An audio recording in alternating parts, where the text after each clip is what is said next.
Hope 3. I had a thought which I wanted to share.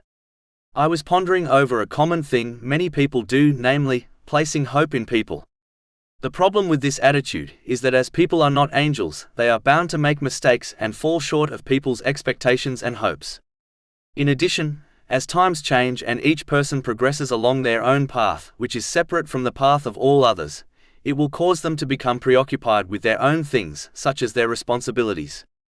This change often causes them to let down the people who place hope in them, even if they do not mean to do this.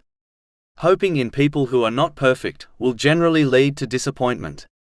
A common example of this, especially in the Asian community, is when parents place hope in their children.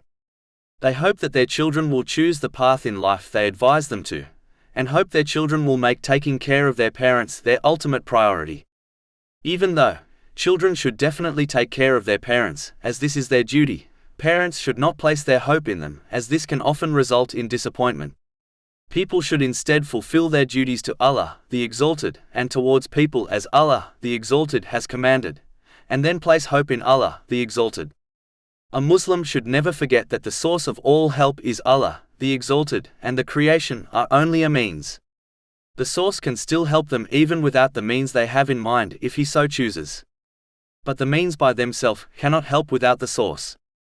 If Muslims place their focus and hope on the means, then they will be disappointed. But if they place it on the source, then nothing can prevent them from gaining the support of Allah, the Exalted. So it is important for Muslims to place their hope in the correct place, which must be supported by obedience to Allah, the Exalted, which involves fulfilling His commands, refraining from His prohibitions, and by facing destiny with patience.